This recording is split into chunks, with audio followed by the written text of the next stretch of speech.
ryera, muze turafise ibara ryirabura. Hanyuma turavye mwaro ruhande nabwo murabona ibara ryera, no munsi iryera. Ariko rero hariho amabara atonze ku murongo umwe yose yera, sibyo? Hanyuma munsi hariho abandi ibara ryirabura, hanyuma imbere ibara ryera. Mukurikirane neza, ego ntihazabe hagira abaducamwo. Sembere mudegeramba. Rero ca kibazo narimbajije narivuze nti tuzotera igikumu hehe. Mukurikirane neza, turafise ibara ryera ibubamfu, tukagira ibara ryera iburyo. Aho tuzotora rero, tuzoshira igikumu muri aka kadirisha kari imbere y'ibara ryera. Aha, ndabisubiramwo. Ngo tuzotora gute? Mwumvirize neza. Tuzoshira igikumu mu kadirisha kari imbere y'ibara ryera.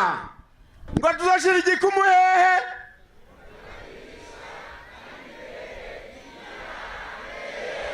Neza cyane, mwiha amashi menshi. Umunyamabanga w'umugambwe mu ntara yariko adusigurira ingene tuzotora. Ni byiza cyane, ariko jewe iwacu hari akantu k'agahinyanyiro twabonye gakenewe.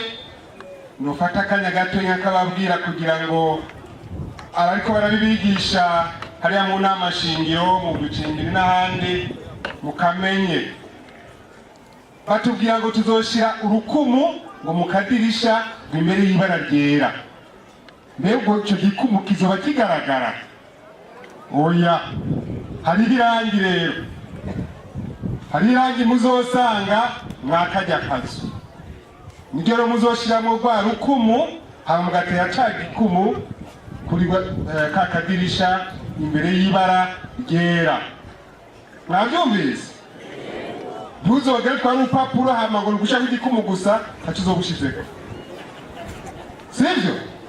Ni impinyanyiro ya mbere yibujumburaga. Ya kabiri, irangi wejeje kurikoramwo ritaruma rifata aho ukoze hose.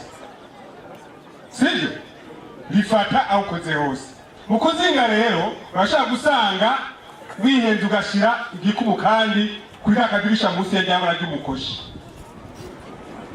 Ubu vyishe ijwi ryawe ribaye imfagusa. Ico dusaba abazi bose ko bazotora ego batazotora umukoshi, uzitwaza agatambara.